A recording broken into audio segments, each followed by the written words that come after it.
It was the night of March 3rd, 1991. Somewhere in Los Angeles, a man was at a friend's house doing what millions of people do on a Sunday night. Watching a basketball game, arguing with the TV, probably blaming the refs, and reaching for another snack, like the world wasn't about to change in a few hours. Just a regular night. No warning signs, no dramatic music. He said his goodbyes, got in his car, and headed toward home in Altadena, up in the foothills northeast of the city. A quiet drive. No audience, no cameras, just freeway lights and empty lanes. On the foothill freeway, Interstate 210, a California Highway Patrol officer clocked him speeding and suspected he might be driving under the influence. Red and blue lights flashed. A siren cut through the dark. The universal message, pull over and let's talk.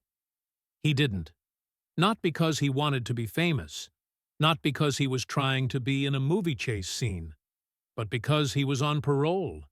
And fear doesn't make great decisions. In his mind, stopping didn't mean a ticket. It meant a cell, so he panicked. And panic, once it grabs the steering wheel, doesn't check the map. The chase was on. Patrol cars joined in. A helicopter lifted off, its spotlight sweeping the freeway like a searchlight in a prison break film. The San Fernando Valley turned into a stage set for something no one had planned. He finally exited into Lakeview Terrace, a quiet residential neighborhood. Apartment buildings, streetlights, balconies, people getting ready for bed, unaware they were about to become witnesses to history. He pulled over. The engine stopped. The chase was over. Or so it seemed. Officers surrounded him. He got out. He went to the ground. And then the night took a turn that would be replayed for decades. Batons swung, again and again. Kicks followed. A circle of uniforms around one body, under the thump of helicopter blades. From a nearby balcony, a man named George Holliday hit record on his camcorder. The tape didn't look away. It didn't blink. It captured everything. When that video aired, the country froze. Then it argued. Then it watched again and again. A few minutes of footage, played on a loop, burned into the public mind. Only after the world had already seen the beating did most people learn the name of the man on the ground. His name was Rodney King. From that moment on, time stretched. The tape first aired in March of 1991. The trial didn't begin until late February of 1992. For more than a year, the images replayed, the debates raged, and the question hung in the air. What will happen to the officers? 13, 14 months on the calendar. A lifetime in the mind. Then, on April 29th, 1992, the verdict came in.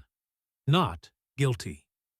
And when the officers were later acquitted, it was as if the city had been holding its breath for years, and finally exhaled in flames. Anger spilled into the streets. Sirens became a constant soundtrack. Fires lit up the skyline. Helicopters circled like the city had turned into a war zone overnight. Stores were looted. Cars were overturned.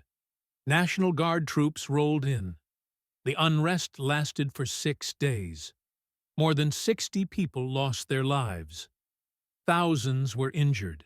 Entire neighborhoods were scarred.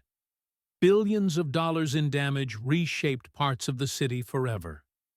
In the middle of all that chaos, reporters began searching for one person in particular, the man at the center of it all. Rodney King had been staying out of the spotlight since the trial, trying to live quietly. But as the city burned and the situation grew more violent by the hour, journalists tracked him down at a press conference arranged by his attorney and supporters on May 1st, 1992, 2 days after the verdict. He wasn't there to make a speech. He wasn't there to lead a movement. He wasn't even prepared.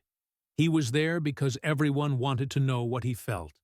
The man whose beating had sparked the trial, the anger, and now the chaos in the streets. Cameras were everywhere. Microphones were shoved in front of his face. The room was tense. People expected rage, or blame, or demands. Instead, what they got was something completely different. Rodney King, clearly overwhelmed, emotional, and exhausted, looked into the cameras and spoke from a place of shock more than strategy. His voice cracked. His words weren't polished. They weren't rehearsed. And then he said, "People, I just want to say, can we all get along? Can we get along?" It wasn't a slogan. It wasn't a political line. It was a plea. A man who had been beaten on camera. A man whose case had just ended in acquittal. A man watching his city burn because of what happened to him. He wasn't speaking as a leader.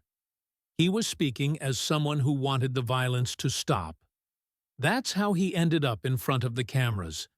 Not as a symbol, not as a spokesperson, but as the human center of a storm, asking for peace while the world around him was falling apart. Don't forget to like, share, and subscribe to the channel.